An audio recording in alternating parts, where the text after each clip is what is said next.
Ati Chinazana Chetego na Vote 104.3 FM na sigi dalo ndeje dalo kise no yela ye na iwe kpọcha ọmalịcha egwu ndị a gasị nnọọ na-asị unu ndeme and egwu nke ikpeazụ kpachapụrụ bụ nnọọ onye ọ dị n'aka kedu onye ọ dị n'aka biko ya mebelu m no time erugo, the time has come, the hour have come, ịghọtago.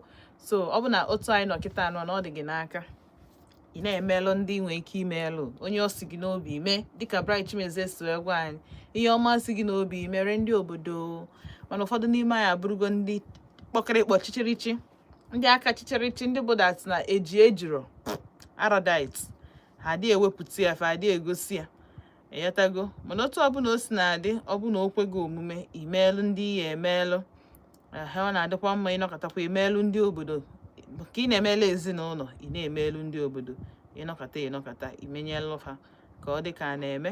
Alright, so dịka anyị si wee egwu ndị niile anyị kpọgasị dị related to ife nji maka ya wee bịa n'ụbọchị nke taa. So o nwere nnọọ ezinụlọ nọ somewhere n'ala Igbo be anya na-azọ ụlọ, ọ bụghịkwa anị ka a na-azọ sọ bụ naanị ka a na-azọ kịta, asị na ebe compound dị ka onye nke ọzọ ka kwụba room ma 2 rooms ma bungalow depending on how big the compound dị ka ọ kwụba ụlọ nke ya. Mana nke a bụ na a na-azọ ụlọ azọ. Kedu ụlọ a na-azọ? Ụlọ ochie. Ihe na-ewutekarịsị m n'ihe a bụ na space adịrọ dị obere ụlọ, nke ọ bụ na ụlọ ancient of days, ịmago na ụlọ ndị nna nna anyị rụcha wee hapụla anyị. Mana somehow ndị generation anyị tonitezi si that na ọgụ na mgba na ụzọ onye ọbụla na-agakọbu na ama na-agakọzi ya. Onye a keka mesu ọkwụ malụ na-adị enwe ụlọ elu family house ọ ya wee bịa na village arụọ one passage ịpụta ifuru onye ọ dị nnọọ ka ụmụ ebe a na ụmụ ka mmeshu ụmụ ụlọ akụ ama m na ọ bụrụ ụlọ akụ bụ bank, hotels ọ ya bụ ijeruo motel, ọ bụghị hotels or even hotel one self amarọzim, but dịka hostel ọkwa ịmalụ ụlọ ọ ya wepụta efuru onye nke afọ dịka hotel, dịka hostels apụta ede ya room 1, room 2, room 3, then enwezie one common corridor onye ọbụla na-aga. Hey nna m, ịmana otu a ka mmadụ si wee jee kpọọ onye laborer, onye cement, onye na-awụ simenti, mix cement na aja kpụọ blọk, onye na-akpụ blọk. Ịmana otu a ka onye a si wee jee kpọta onye na-akpụ blọk wee sị ya demarcate the house.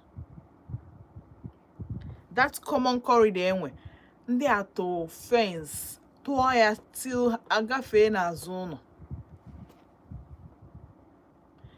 Amarọ m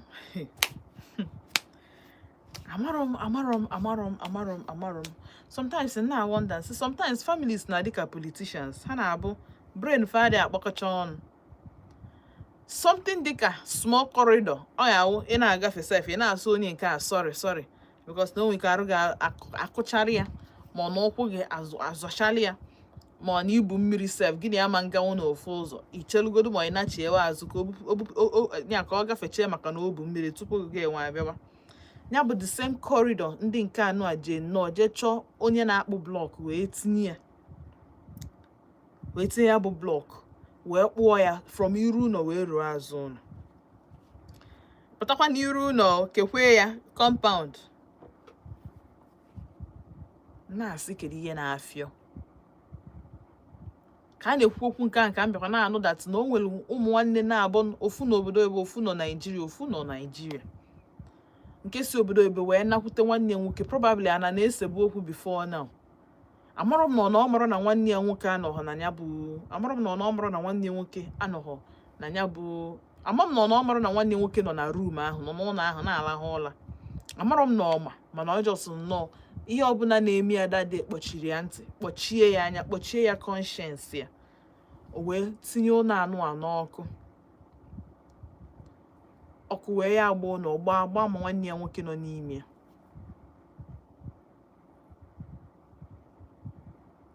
Okwu anị onwego nke mbọsị mụ na gị kwuru mbọsị ya nọ cousins. Nke a bụ na compound Ebuka dị sef nọ na-abịazi mago n'ime compound enwe 2 buildings. Na 2 buildings ahụ obere space fọnụ, obere space dị maka eti, obere space ya dị maka eti ya bụ ụlọ na-abụ ka abịazi wee bịa kụọ fence na ya wee dị maka, mana ofu cousins ofu n'ime Fabian nọ kuriche ya bụ fence. Nke nji maka ya wee tata ifu na a na-azụ, ifu na a na-azụ ọ ga-ashọkụ gị. Ifu na a na-azụ ị ga-adị surprised. Ọ bụrụ ụlọ elu, ọ bụrụ bungalow, ọ bụrụ 2 story, like ọ bụrụ dị duplex, ọ bụrụ dị modern house. Kama na abụghị etuku uche tikọ mind ọnụ malụ ka ibe a eme ka e wee ụlọ ahụ ka ama ka a ga-esi wee kpọọ nke ahụ wee rụọ ụlọ ọfụ. Na anọ na 2026 mana ọ n'ime 2026 a nke ị decide ka ị bịa ka ịkpọ onye na-akpụ blọk ndị laborers agụụ dị na-arụ. Ọ ya abụ kama ị ga-asị no to a job, ị ga-asị no, ị ga-asị mba na ya akwa etinye aka n'ụdị ya. Because enwere ike ije n'anya na ndị kpụ blọk ọbụna ndị Hausa ka ọ kpọta, nwee ka ọbụna ndị mba ọzọ, ndị Igbo be anyị mana ndị na-abụrọ ndị si n'obodo ahụ. Maka na nke bụ eziokwu bụ na ọ bụ na ọmụ ọnwa ka enye ụdị ọrụ a ama m na ezinụlọ m eribe ndị mana maha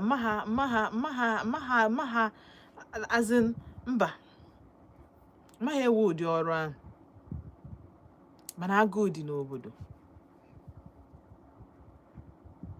And ihe a mee mgbe a na-eme wee cheta election. N'otu a ka ọ ya dị mgbe election ị ga-afụ ndị ma na ebe a ihe ha na ebe a ha chọrọ ime, ebe a ha chọrọ ije, ebe a ha chọrọ ibinye aka na ọ dịrọ mma, mana ha mecha ha ya ebinyekwa ebe a maka gịnị? Enyego ha ihe ha ma na datu ọma last 2 days. Anything a ga-enye gị ebe a ma last 2 days, mana agụụ dị n'obodo. Agụụ dị n'obodo. And nke ka njọ bụ na the present government adịghị enyerukwu aka. Kwa kịta fuel agalaga ọnụ, ijezie n'afịa ka ije go ụtazi 200 asị gị na ọ dịrọ ọzọ nọ from 300 up. Ije ka ije gaa anụ ewu asị gị na anụ ewu 2000 adịrọ nọ from 3000 naira up. Ebe na ị na-ego anụ ewu igo 3000 ka mgbasa ka ọ bụ na ị chọọ ịga azụ gị ga-abụgodi 1000, azụ gị esi from 15 wee gbago. Onye nwe ji 1000 enwerezi hope.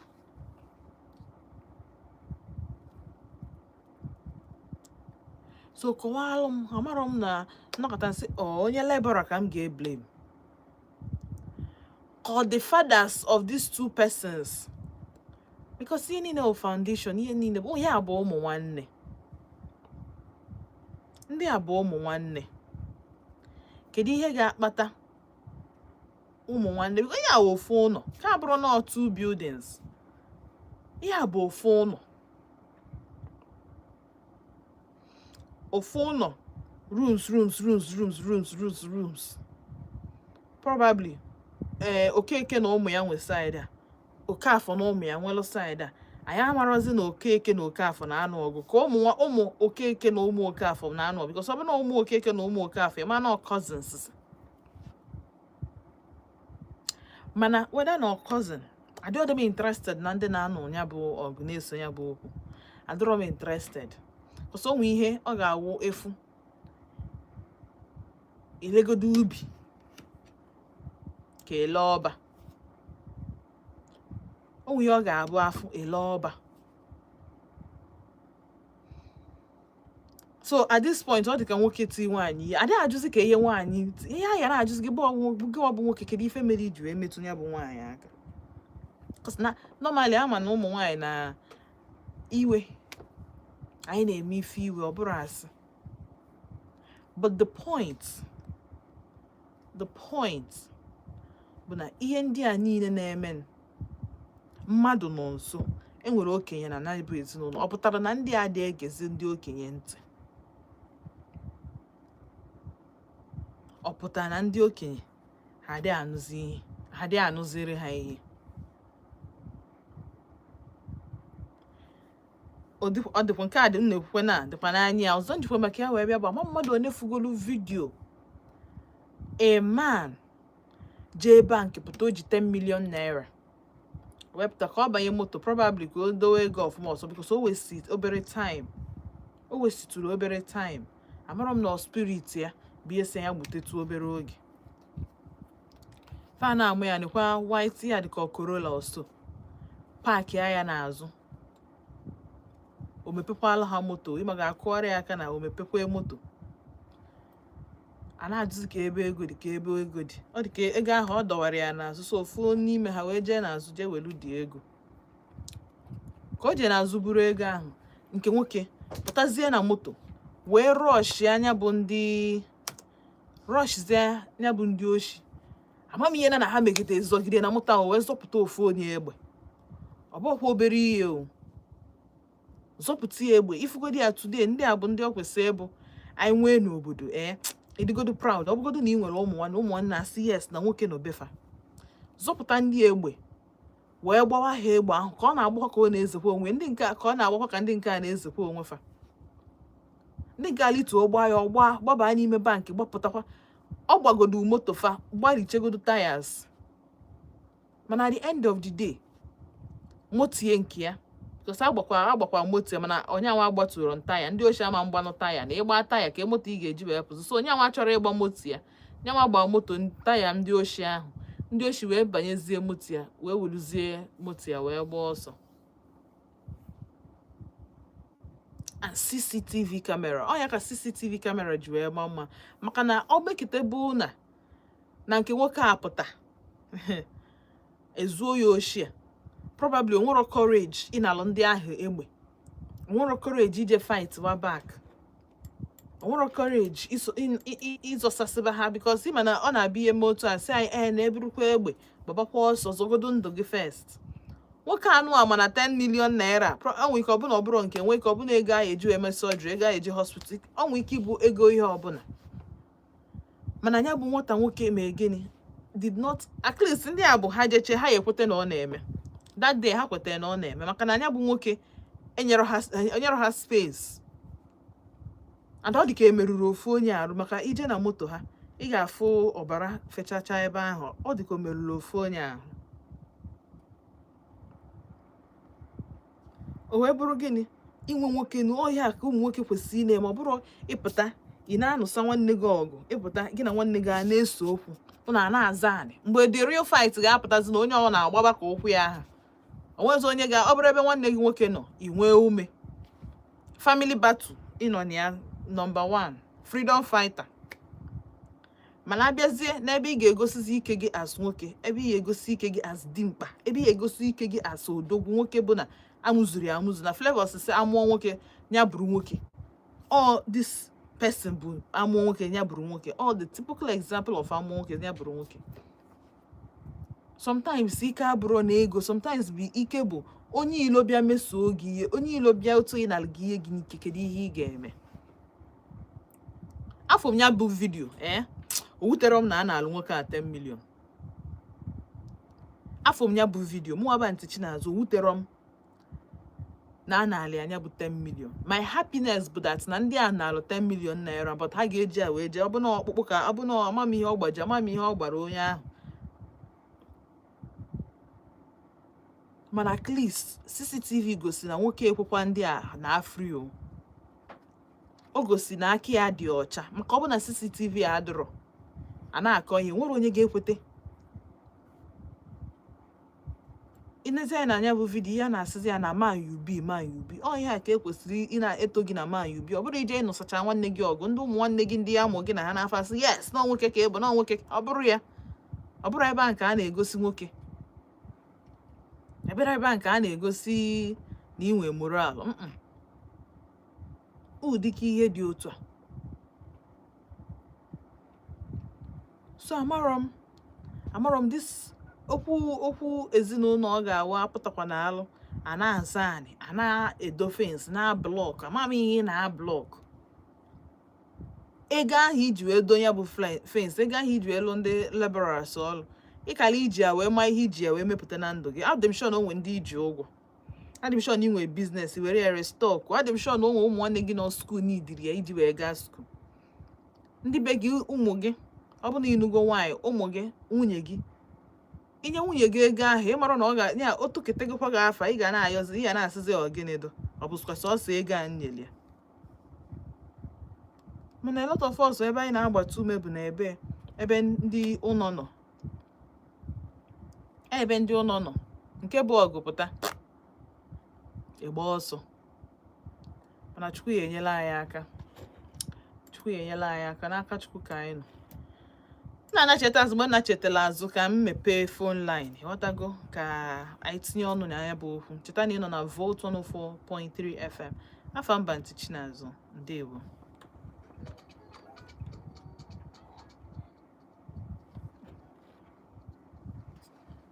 Mmanwụ je mmanwụ na ụwa bụ nke na-akpọ onye, ụwa bụ nke na-akpọ onye enu, ụwa bụ nke na-akpọ onye, nke na-akpọ onye ọyọba Chukwu. Ụwa bụ nke na-akpọ onye enu, ụwa bụ nke na-akpọ onye, nke na-akpọ onye ọyọba Chukwu.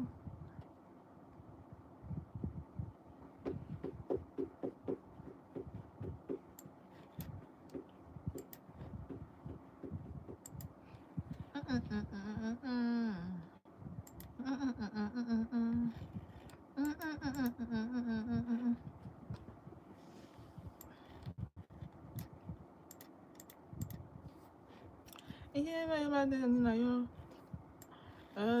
na-arịsị ike pege rọrọ aṅụ etinye na ndo iyi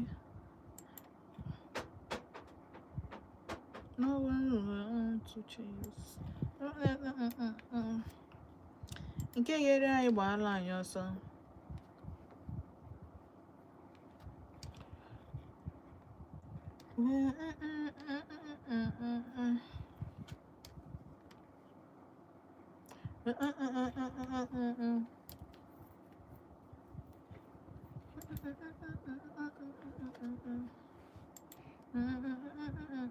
Ụwa bụ nke na-akpọ onye enu, ụwa bụ nke na-akpọ onye, nke na-akpọ onye ọyọba Chukwu.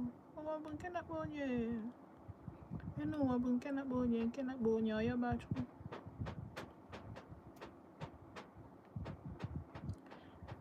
Francis Edward Daddy. Adị mma. Edi talatị na nna ya Chukwu. Edi talatị gbala anyị ọsọ. Debi talatị gbala anyị ọsọ.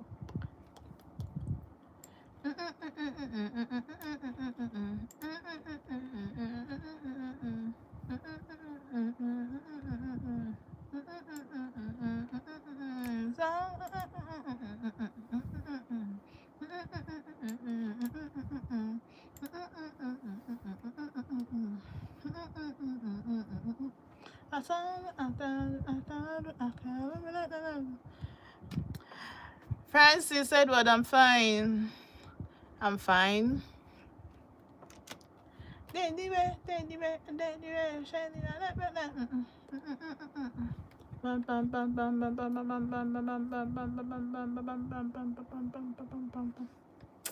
Ụwa bụ nke na-akpọ onye, ụwa bụ nke na-akpọ onye enu, ụwa bụ nke na-akpọ onye, nke na-akpọ onye ọyọba Chukwu.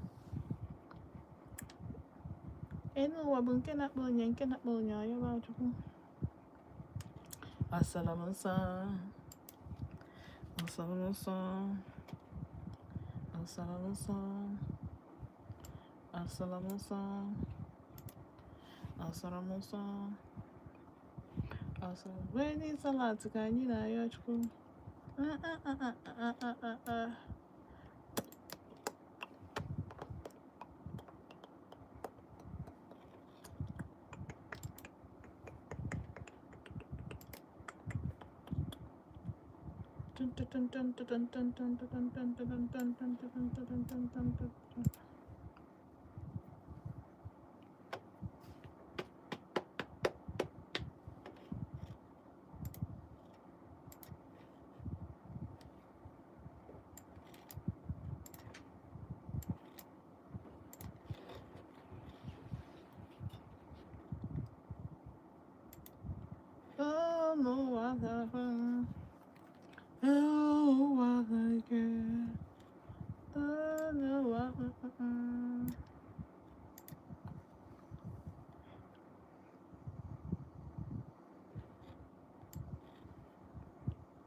Thank you, Francis. Thank you so much. You don't have a DP. I would have complimented you, but thank you.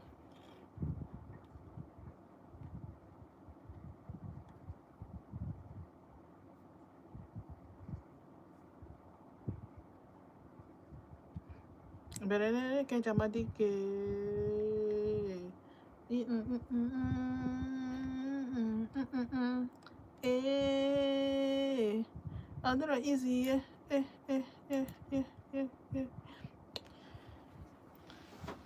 another easy, ije nwoke, another easy,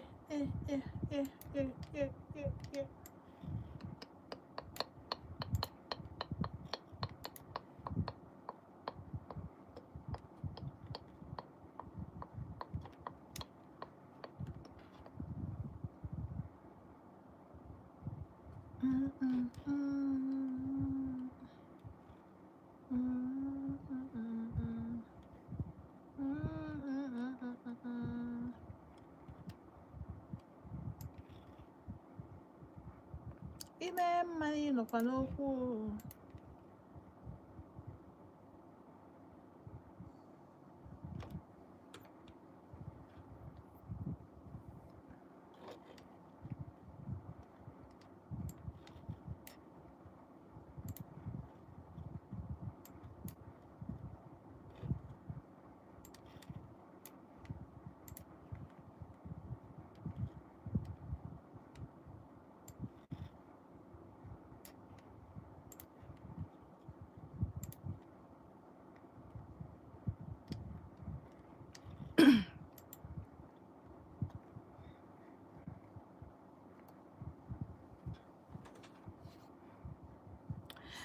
Eyi ọkwa ịnụ gị na mberede ka eji ama dike.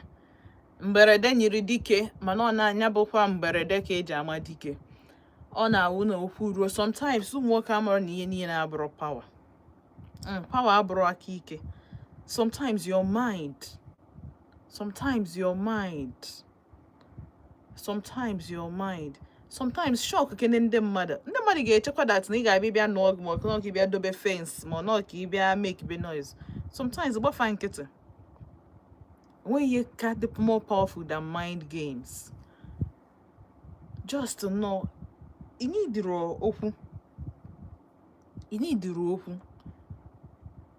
Now, onye anụ ado fence a tinye ya na corridor ahụ. Gbaa ya, ma m ka ndị mmadụ ga-esi na-aga na ya bụkara onye bukwa bucket ama nga nkọpa ị na-agazi ị ga-ebu bucket n'iru ị na-dize ka onye kpu oche aga. Ọ bụ ihe ọ bụzi bụ that. Because corridor ahụ ama mmadụ na-aba ama nga nwe ofu onye ama nga ndị ofu onye na-aga akwụkwọ manageably. So onye bụ bucket ama nga nkwa na ya bụ because amarọ m no just the initial gra bi ya. Amarọ m no initial gra. Amarọ m na ọkụ emegodi ya ka afụgodu. Amarọ m na trial and lock ka ha na-eme. Amarọ m nke ha na-eme but ihe ọ bụla ha melụ akwa ifuru ihe ahụ that wall a edo n'ime corridor ahụ. Ọ dịrọ mma. Ọ dịrọ n'anya ya. Ọ bụrụ ihe o kwesịrị. Ọ bụrụ ihe emere expect from nwoke ọbụla bụ na o si n'ezinụlọ ọbụla wee na-apụta. Ihe ọsọkwa anya bụrụ na ọnya with the bone of contention. Ị bụrụ nwoke ịchọ igosi na ịbụ nwoke na gbaa naanị. And aghọtara m ife second son ga-eji na-azụsalụ dị ọkpara anị ana obi. Aghọtara m amarọ m the reason, amarọ m why. Ị bụrụ dị ọkpara ọ bụrụ gị nwa anị. Ama m ihe iji azụsalụ nwanne gị nwoke ana, ama m ihe unu na-azụ. The ultimate goal n'ezinụlọ bụ udo na ịfụnanya. The ultimate goal. Ebe ọ bụ na ịfụnanya dịkwa n'alụ, udo ya adị. ebe ọ bụla ịfụnanya udo na-achị.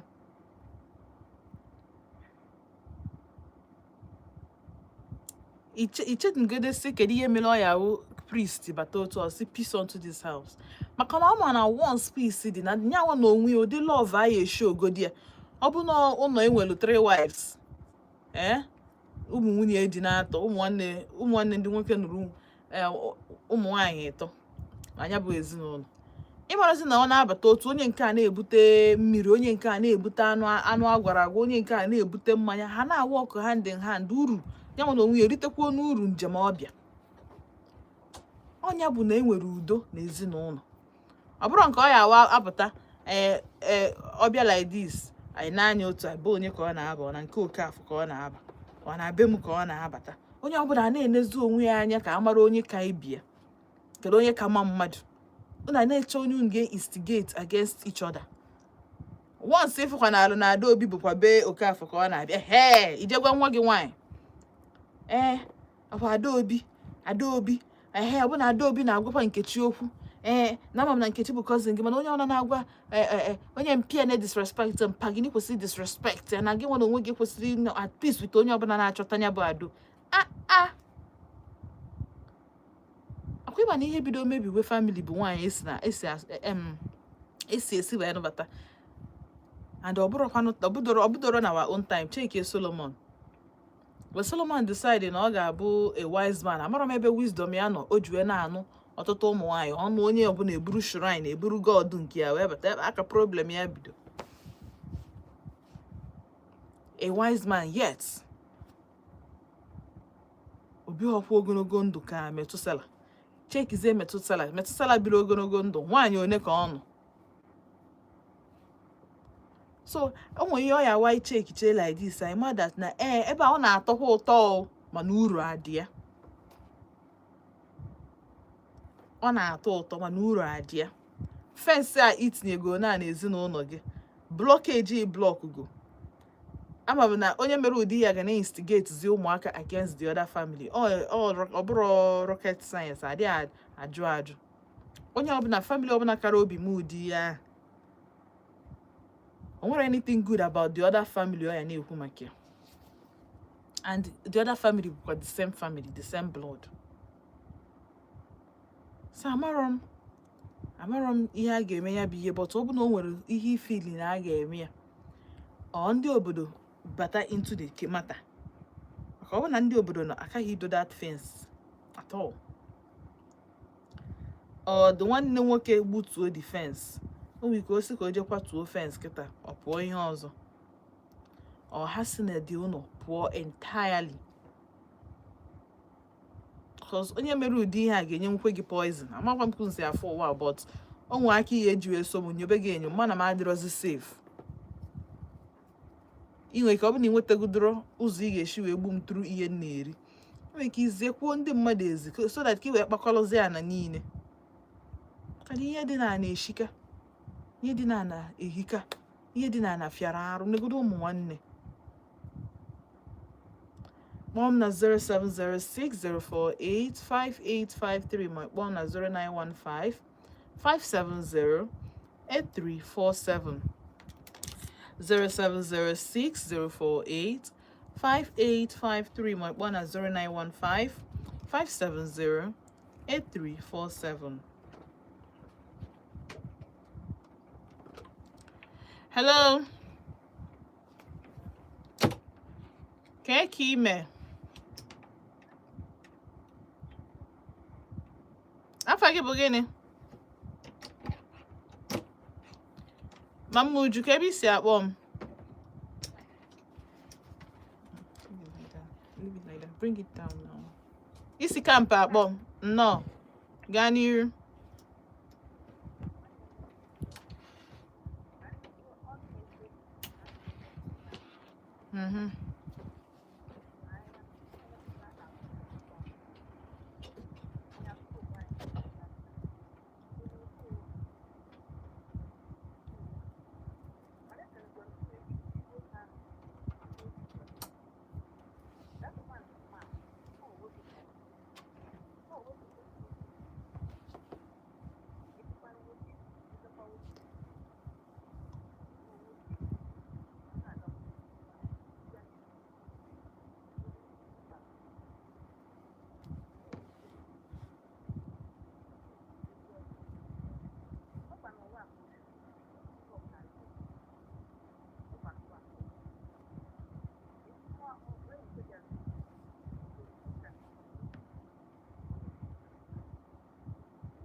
Dalo.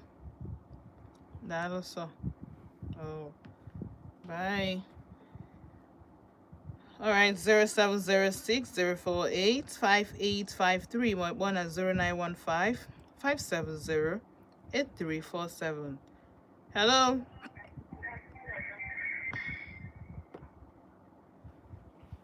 Hello. Good evening. Kekime. Ademoyi. Can I find a BC at home? Chioma from Transekulo. No. Yeah. Gani. Now, that became My dear. That family, have with the position and then the country with the position. If not, I can't have the position with her. Even if I can't have the position with her. No, okay, now we see our work. Those that have great head. How do I work was looking at the opposite at this matter because this matter is up back of front. Up back of front. And you really have, but you know, I got the chicken now on the corridor. No, that was hectic. But of business. You know, Da.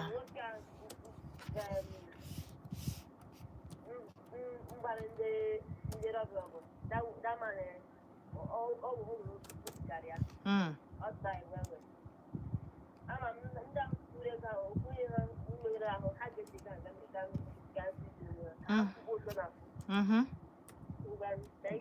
Dalo.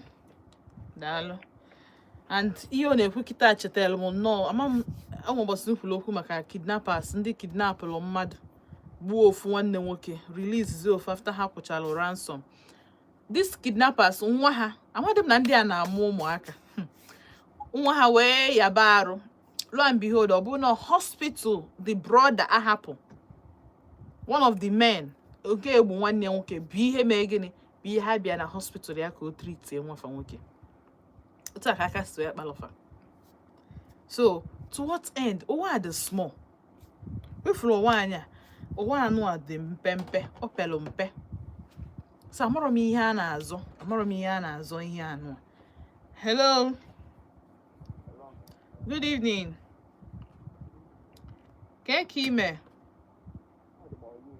No.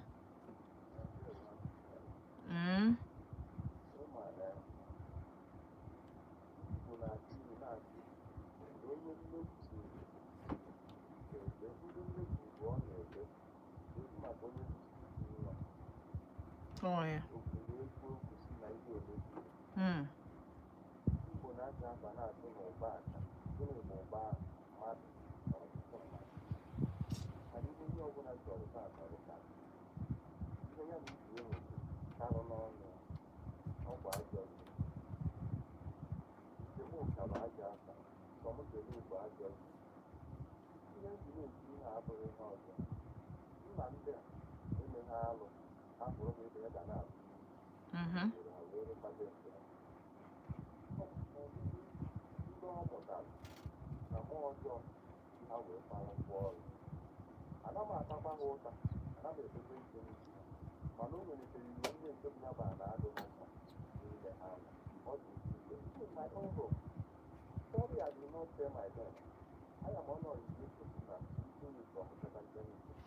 No.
Ndị anyị ọ bụla onwere onye m na-ekwu na-ahapụ onye ọbụla mara ihe ya nọ. Ị na-achị ngozi ma ha nwee ndụ na ọnwụ fio makwara na oge ga-erute mgbe oge eru. You must look for family because ihe bụ n'ụwa dị ụtọ bụ mmadụ ibe mmadụ. So ọ ha m n'ọnụ ụta ji sie n'ike. Daalụ sọ Ignatius, daalụ. Yes, ekwu maka nwanne nwoke ịzọsa nwanne ya nwoke, ya bụ nke atọrọ atọ ịzọsa onye tọrọ ya atọ anị. Ihe m kwuru abụrụ na ọ bụ na nke diọkpara dị wicked. With some people ọ ga-abụ ha pụta nnọọ for no reason, o nke ọ bụ na nke diọkpara enweghị ego, or maybe na o nwere obere okwu senụ nke diọkpara were a peaceful person. The next thing ị ga-afụzi bụ ekwu esebe from nowhere azọbazie. Normally ụdị ihe anụ a, ọ bụ na nwoke bụrụ nwoke, nwanne ya nwoke zọsawa ya na ma ịmago feedwe na oge feedwe like ihe mmadụ amarọ. Gịwa bụ nke nwoke enwe na gị na-eje na-emekwu nje sebe okwu nke to the point na a ga-achọba ebe a ya agba fence ma a ga-achọba onye a ga-akwapụ n'ezinụlọ. As a peaceful person, ama m ndị ọkpara asị ndị na-enwe udo, ndị na-abụ udo, ndị na-adị very peaceful. Ha nwa na-abụ the most quiet people a na-enwe na their family. Ndị ọkwa ndị ọkpara ifu dị ọkpara dị ya hey cheki na anya ọfụma something enwe ebe ife nọ wee mee somewhere. Ndị dị ọkpara mma ndị dị ọkpara niile mma na-adị chacha quiet. Kama ha nwa na-enwe ike ịbụ ndị ahụ ọ ga-abụ ihe mmemme gị dị m n'obi, mana ha anaghị adị proactive, mara ha adị apụta kwam ka ndị second issues ma ndị ọzọ. Ndị ada na-abụ kwam, ndị nke ọ ya abụ ọ bụgodu na nke ha hụ by hook or by crook udo ya adịlele, by hook or by crook a ya ayasa ihe. Ha nwa bụ ndị na-apụta, mana ndị dị ọkpara na-adị reserved somehow. So ọ bụrụ na diọkpara bụ onye nke ọ ga-awa ọpụta na ọ dị peaceful, and always some people na-abụ hapụta ha take undue advantage of ndị dị peaceful. In that aspect ka m si abịa. Adị m ekwu maka ndị diọkpara chọọ ịkwapụ n'ụlọ. Mba, gị nwa na onwe gị bụ diọkpara chọọ ịkwapụ nwanne gị ụlọ, ị na-akwapụ ya eje ebe. Hello. Okay.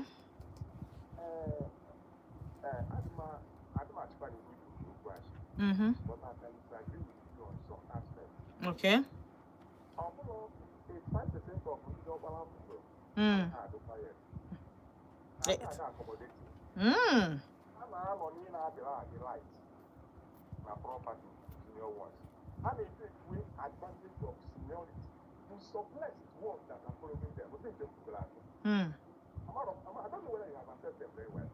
Okay. Go to many homes, especially in that area. Most of them are not there. Like to make kind of get that kind of good can now one that have a back. They present it. So I asked for them to have child. They were going to come over to the father. What is it? So I asked them, but don't tell me that all of them are quiet. No. Make it when you of quietness and hearing how to help other people. Not the most that's more about balance. That's my own thing.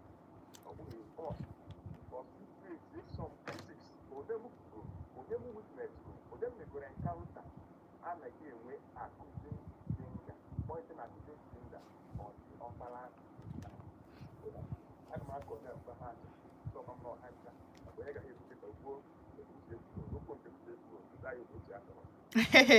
ọ bụkwa na Odenigbo akụ ya na-ekwu asa ya lio biko kwanụ ọkwa mụ ụdị afịkwa m arụ ọkwa nke otu onye ahụ off anyway of course akwụkwọ m si that na ọ bụrụ fancha mana ndị nke mfugo na ha na-eme gịnị ha na-adị peaceful and of course anyị ma that na every other person otu ọbụla o si n'alụ dị onye ọbụla nwere their own personality ekwu m si that na onwe ndị ibu na ịfụ they check if something is wrong somewhere o nwee ebe ha nọ ịmago na o nwee ife mee ha ji wee na-adị otu ahụ but otu ọbụla o sikwa n'alụ dị ihe anyị na-achọ bụ udo o nwere ife ome na-abịa anyị na-eho family onye ọbụla na-akpa udo mana mmadụ niile ama nwee the same personality ịghọtago onye ọbụla ama nwee the same personality ọ dịrọ possible mana ihe anyị na-ekwu maka ya bụ udo otu anyị esi eweta udo ama m ndị diọkpara ama m even ndị ọkpara my mom even nke my father even nke mụ nwa ntọrọ direct ndị a niile na-emechi udo ha na-emechi nwayọ ndị ada na-ebukarị dị amata n'isi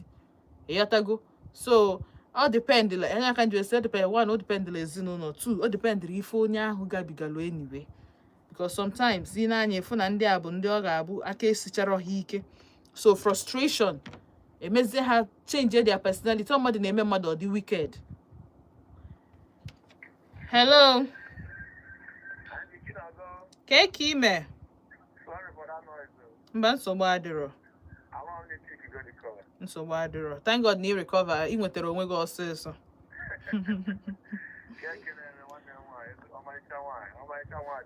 Akenekwa m Chukwu. Nnọọ ezi Imo. Notice m ya ka maka ndị Ojoto finally.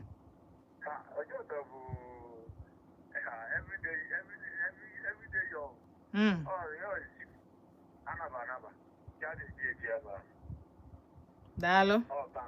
Yes.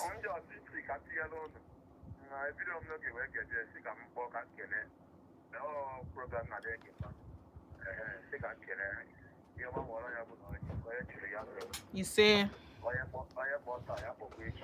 Yes, so. Oh, daalụ so. Daalụ.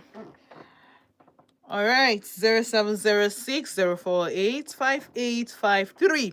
Somebody send a message. We're saying to Chinazo biko na anyị gwana ya ife jikọlụ Nigeria, Iran na US war. Meluzi nke bụ na fuel anyị mere gịnị dị affected. Country anyị nwere crude oil, mines, nwee na refine kwa o.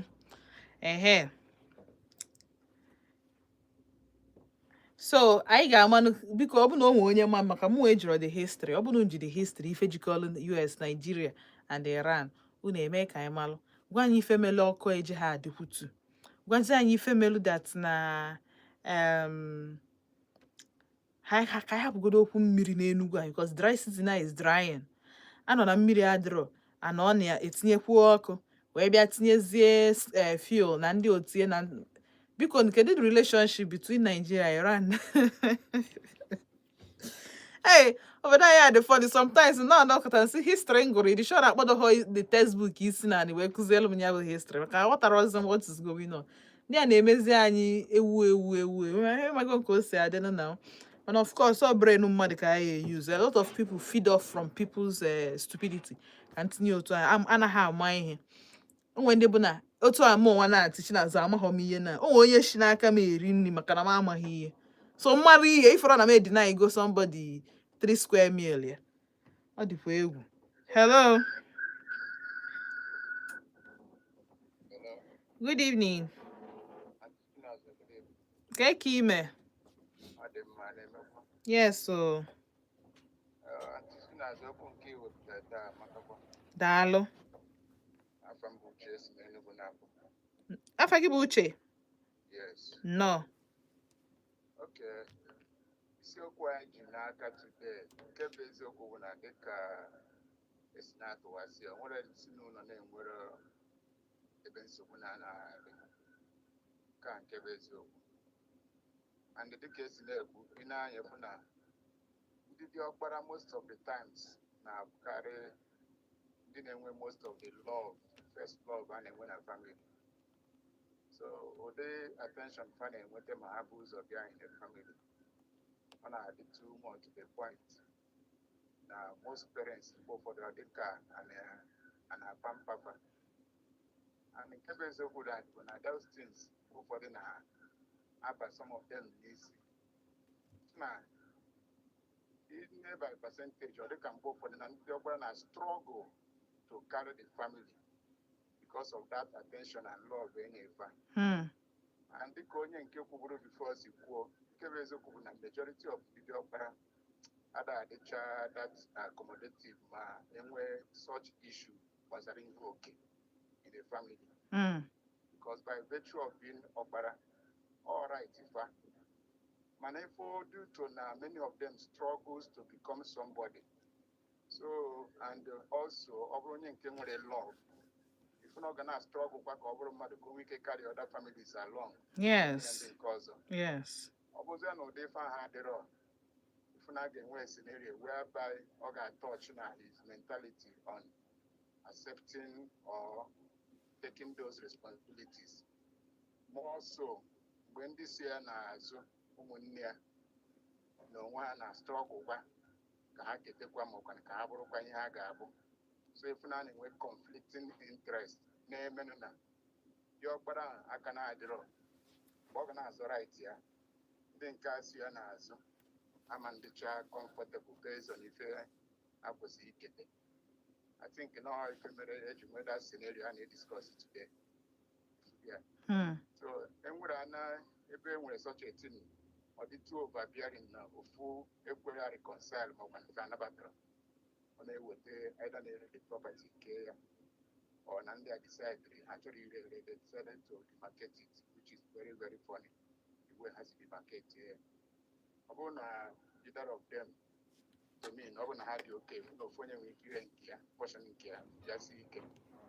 Whenever I'm with an issue with that fund love, I think affected in the family, which is not supposed to be so. You better go. So I feel what even out there. Just like when you girls are was concord, you are many of them. And I the that is not portray or open a bad will love and when the circumstances around their predicament, people mad about when you take responsibility on a yes to go man, both for other what I say. You know, just like an India, they are that the career. Did you It's your in every family. Because I didn't have part of that family, even as in a dating, the cabin, and I didn't go with a carapolo there. Then also, did your para, even Subuna car, the catcher. Now, if you go for the no wine, I put this one wine. Wine actually to got a family. If you are over beard in Yagana, you know, affect your para no one. Especially when cousin and wine. So yeah, challenges and which are most families. When I would not your para, a train of maybe you want to stand with the legacy of the family. Each got home near you follow footstep with your father. And the run and win here, they respect quite a man. If an amount which are to be so many responsibilities lies on your para to control the family. According to Togo, that's my own contribution on that. Then I present and care is our problem for a lie many increase because of Ghana and Iran. In our phone, Nigeria was a condition I know today, all due to bad leadership. Bad leadership in the sense that 9 were refineries. Now that are I want 9 when they produce enough. I am not of the program, you imagine on a problem I want. Nigeria they go the crude hanway in advance. Racing the ocha. You got to go. I need to get borrow chego, that is the reality. I need to go to moreover that now crude any and the ocha in replacement for the money I borrow. I days within the ocha. Then our brother would go take us a refinery. Dear enough. It serve Nigeria, serve the whole of Africa. Then we think enough organic produce goes why. So because of Nadangote, Nigeria dị enye nwe crude ọ ga iji produce Dangote na-agazi outside the country ndị a Nigeria na-eresikwa crude gagorokwa n'aka fa natakwa obodo anyị ịghọtago so because ị na-anya fụ na ọsọ Dangote na-produce majority of the petrol Nigeria na-use now anyị nekwa anyị fụ na ọ na-dictate the price mgbe ọbụla tiri price ma ọ wetuo price other filling stations they reduce their price so all ife men so due to now the only producer bụ Dangote na-egotezi from the international market because ọgụ a na-anọ na emego price of crude arise ya from $80 to almost $100. So Dangote gazi ebe a ngote $100 bịa produce so refine ya ọ ga-etikwa n'ego ka onwe ike cover the expenditure. So that is the true picture. So until Nigeria enwe ike kwụchaa ụgwọ ha ji ndị ọcha anyị nwezi excess crude a ga-enye Dangote ka o produce well enough Dangote kwụsịzi ya go from outside the country or na Nigeria the opportunity a enwere now renegotiate with ndị ọcha either na ha gwara hold on ka anyị nyegodi Dangote ka o nwee ike produce enough ọchọ quantity Dangote na-ediri ọ dịka no 13 whatever batch mana ihe a na-enye ya 5 and not enough to the capacity on the produce. So we will continue to suffer that problem until the leaders are they proactive enough to negotiate with the Georgia Habashadego and we can produce according to the Israel first before anyways in the So the problem I mean about the decisions and the policies of the government that is not out for today. And thank you. Dalo, so. All right, and of course, the same Dangote be first no get reduced his old fuel from 1,100 and gain in the ozone. Now, I said no ye megini no ye wait to ya drastically to 1,075 naira. Just in 1,001 or 1,110. So ye nyeza in 1,075 naira. So by the time when you do there, of course, the bada need ego. But it's well, even inside well. I am marrow, but all the go kogade. Hello. Evening, Kekime. Sylvia from Emene. No.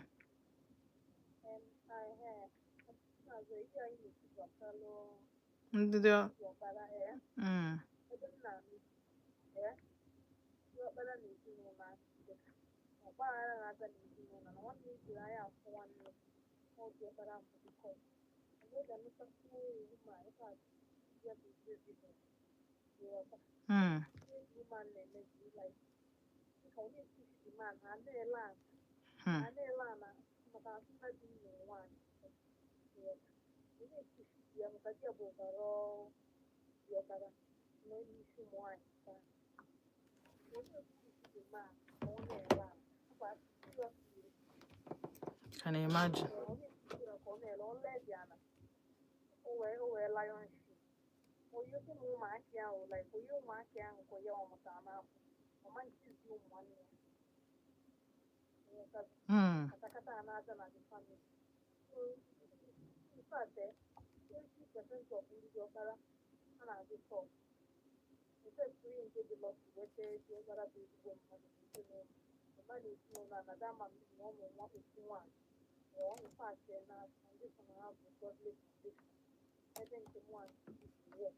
Try. Parents, your parents-in-law cannot squander.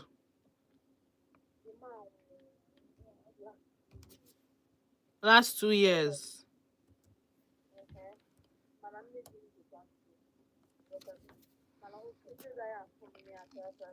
Hey, Diokbara.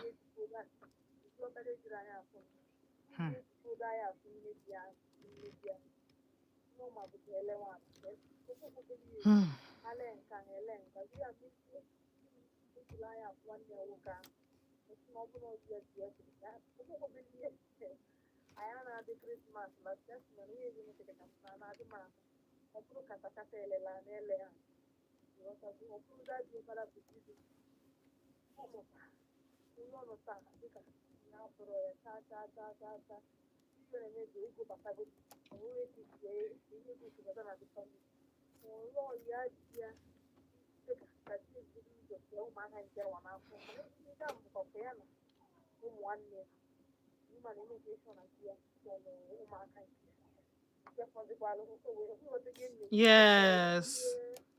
yeah so na yeah open a job that you cannot be woman in a list among the wine na control you Mm. because that's na jimala jimalu jamala most of the people bala no kaya kita from movers and water water think just go up on hand na Facebook no go into the go mad go into the na have the go mad na na care for other ano yin ka bo the down 1 year for the best Wow. na put it na bata se fa bia so share property star where around me Daalụ sọ o. Daalụ. Ọha ncha. Ọha ncha ya. Ọha wụ ndị ahụ ọ ga-awụ inechacha anyị sị mba na ndị dị ọkpara adịghị adịkwa quiet. Mana aghọtara m, I don't understand why mmadụ ga-eji wee nwee so much hatred for ndị mpa nya ụmụ nwanne ya ndị naanị ya share the same blood. Ama m ihe ya kpatara tin. And ọnya ka o ji awụpụtakwa na-asị parents biko onwe ka esi eme ama m na na-eji go love n'ahịa amara m na ya eji ije go love n'ahịa but I need to show our children enough love gwa ha that na love ọbụla igosoro nwanne gị na onwekwa onye ọzọ deserve ya outside. You have to love yourself, love your siblings before you nwee ike inwe the ability ifu onye ọzọ n'anya because obviously you can't give what you don't have. Ọ bụrụ inwere ihe ọ gị cup inwere cup ịma nye nwe m cup ị ga-emezi convince be m biko m use efere achọrọ m ịṅụ tii sị gị chọọ m kọpụ na spoon ịma nyenu m kọpụ maka na ị nwere kọpụ ị ga-eme wee sị m yuzuo that time ị ga-enye m 1001 reasons why iji afere wee ṅụ tii ji wee bụrụ the best because that's the only thing ị ga-eme nwa afford. So biko na amụrụ m ka anyị ga-esi wee kwanye bụ nwaanyị ukwu walụ but anyị ga na-anwa ike anyị. Alright, so can Jenny's na YouTube, of course, and I'm live on YouTube. Francis Edward Daddy. Dalo says, how are you? I'm fine. You're looking I'm looking beautiful. Thank you, Dalo. So Cecilia, good evening, Auntie China. So my darling, most first sons are actually peaceful, mostly. But Fancha. Most families are actually fighting cold wars. I don't know why. Does it mean they are not the same blood? The enmity we see these days are scary. May God help us all. Amen. We for household enemy. Household enemy. I am the worst. I see most of the first sons sacrifices a whole lot for their younger ones. But at the end of the day, they will not be appreciated. True. But one will not stop being good. I just pray that we should be loving one another. Okay, but another thing, for a first son or even ada, school, some of them, school, in fact, that time ki ya amazi na nwanne gị nwoke bụ rag. Mgbe ahụ, ọ nwere ike ọma nsụ n'oyibo maka na ọ drop out from school. Ị na-enezi anya less. Ị na-enye anya less na onye abụrụ mmadụ na onwerozi ife ọma gịnị ya nọrọzi na this. Abịa ịgwa gị gịnị ya nọrọ na the same level. Who the same level help? Ihe anyị ma bụ na imeki gị ego. Tie nwanne gị n'afịa. Establish ụmụ ya. Mee something igosi that na hey sacrifice imekwa for me. Na emekwa eme appreciate. Ọ bụrụ ịpụta ị na-akọ tawu like onye agbara ọgwụ. Ị ga school ka ije mara ihe ka ị ga school ka ije lee sense gị. Normally family first. Mmadụ sacrifice ya gị future maka ihe ọ bụ mmadụ ma ihe ọ bụ na mmadụ mana ọ ya nọ n'ụwa 70 years or 80 years ọ na-eme robot ị na-hope na ị ga-anọ n'ụwa 80 years. Then your future you decide to stay back. Ka ije mụọ ọrụ mechanic ma ka ije gbawa conductor ma ka ije chọọ bus nyewa as a driver kama ị ga-spend ego na school. Enwere ebe o si abata. Onye ga-akwụ ụgwọ school fees ụmụ nwanne gị ihe ka ị ga-eche ise mba ka ije chọọ ihe ị ga-arụ ka ego na-abata ka ụmụ nwanne gị gaa school. then at the end of the day, you might know your future. Key just to know near your brothers or your sisters. You just to know go near for your future no on a platter of gold. Otu isi wenye fanya kita anụ. Onwezi ihe ma na abroad that thing ma na-enye gị ego. And you cannot develop because onwerozi any other thing you need to expand. But inwe ike by God's grace chukwu mere gị ebere ị na-afụ favor. Ị na-ego more buses or more shuttle. But English ahụ like oyibo ahụ ị kara ịmụta expand ya people ị kara meet intelligent programs ị kara ị na-eje ịma njenwuzie because ị na-achụ ego ị ga-eji ezu ụmụ nwanne gị then ofu ụmụ nwanne imeche this whole sacrifice pụtazie ha na-enye gị anya less Chineke ya emela anyị ebere emela anyị ebere ka ndị anyị fụ n'anya hapụ ime anyị anyhow. Ka ndị anyị fụrụ n'anya hapụ ị na-eme anyị anyhow. God will be merciful. But otu ọbụla o si na-adị ka anyị kpọchara obere egwu nnachite azụ ka anyị pịachie maka na time na-emezikwa rapụ time adị ọzọ ịghọtago time adị ọzọ mana thank God for obere time anyị nwetu ikwu maka ihe niile ndị anyị kwuchego maka ya now obere ohere anyị nwe ikwue anyị kwuo ya and Chineke na ga-eme ebere ndị na-aza ọbụna kịta anụ nọ n'etiti aya na your family ịnọ n'etiti aya na with nwanne gị nwoke I just hope na ị ga-ama na ụzọ adịrị ebe ahụ. Ị ga-anwụ enwero nke ị ga-eji wee na nwụọ ụmụ gị na-azọkwa ya ga-anwụ ọ bụla maka ụmụ gị ka iji etritili your brother your blood brother anyhow maka gịnị maka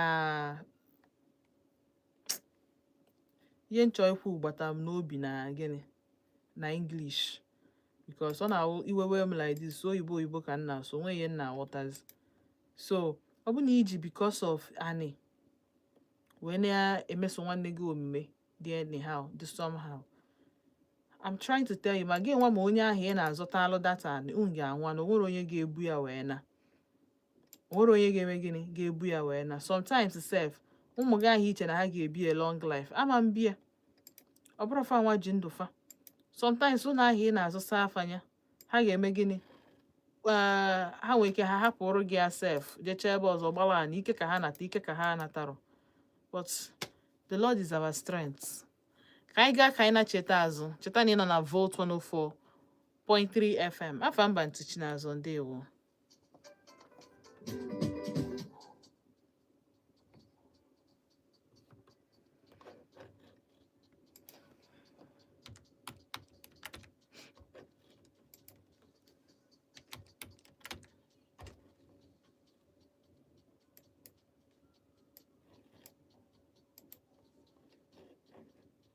Obodo edelu jigijigi big scum obodo edelu jigijigi big moves only obodo edelu jigijigi only obodo edelu jigijigi ịma na-apụta ọgbọ n'ụgbọ ọ ga-adịkwa n'ụgbọ ịma na-apụta n'ụgbọ ọ ga-adị loud n'ụgbọ ọ ga-adị loud n'ụgbọ ọ ga-adị blood n'ụgbọ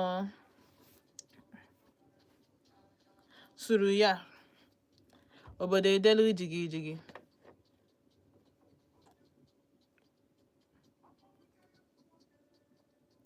ama nwoke ya bụrụ nwoke ama nwoke ya bụrụ nwoke ama nwoke ya bụrụ nwoke anyị jeme anyị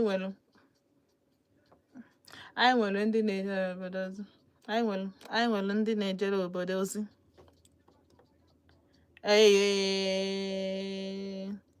tete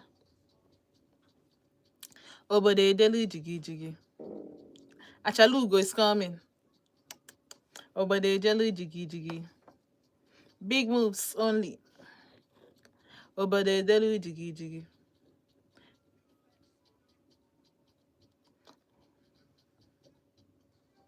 anyị eme apụta ọgbọ n'ụgbọ a ga-adị laud n'ụgbọ ịma na ịpụta ọgbọ n'ụgbọ ọ ga-adị laud n'ụgbọ ịma na ịpụta ọgbọ n'ụgbọ ọ ga-adị laud n'ụgbọ ọ ga-adị laud n'ụgbọ suru ya obodo edelu jigijigi.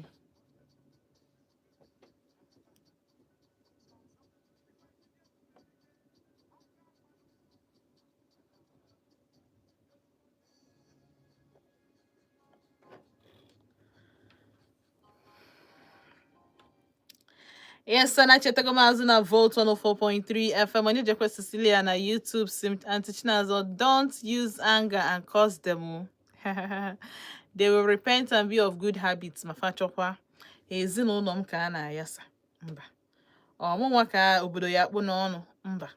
Nwoke bịa ịnụ nwaanyị na bunu ọ na be m ka abịa. Mba. Mgbe anyị ajụ ese maka ezinụlọ m. Mba. otu onye suele ekwa nnọọ ya akwa otu aka ihe esuele anyị ya n'enu ya nwoke si ka ọ bata na ụdị ezinụlọ a sị ka ọ bịa nụọ nwaanyị ịma na ọnụ ụdị ya respect ama ndịzi nwoke nwee sens ama nche bata na ezinụlọ enwe gịnị agba aghara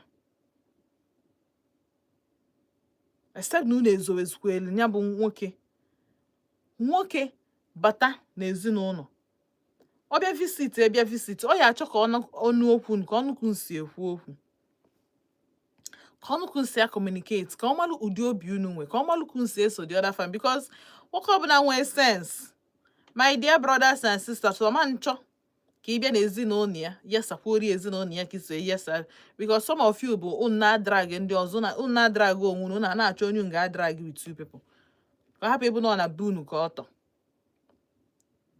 so nwere nwoke ya abata tata n'ime ezinụlọ bịara ịnụ nwaanyị ma ọ bịa nwoke bịara ịnụ nwaanyị bụrụkwa onye nwee sens ọnọtụ ise na ezinụlọ a nekwa o kwesịrị ịjụ ese si unu na unu brain unu akpakachakwala ọnụ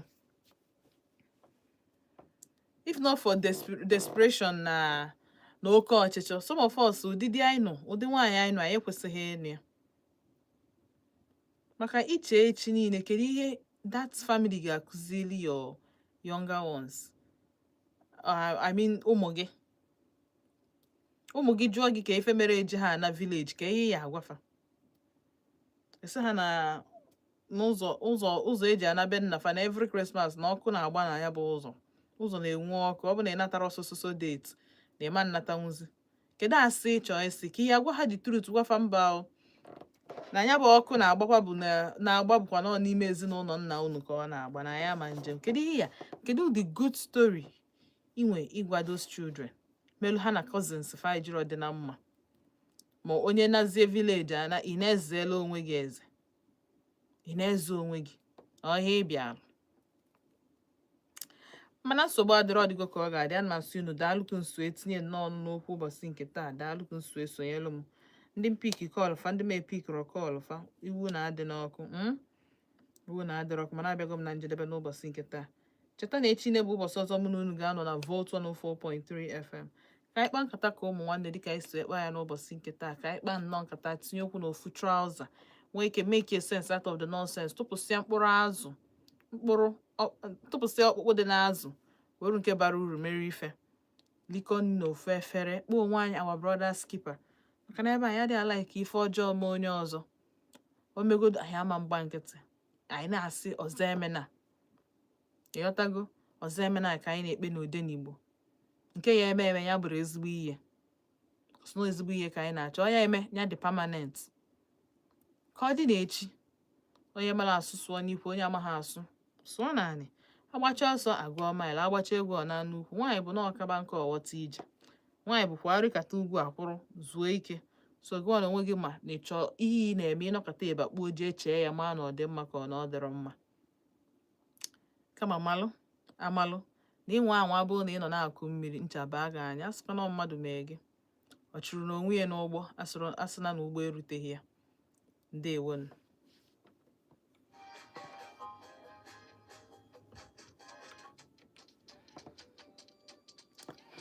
bye.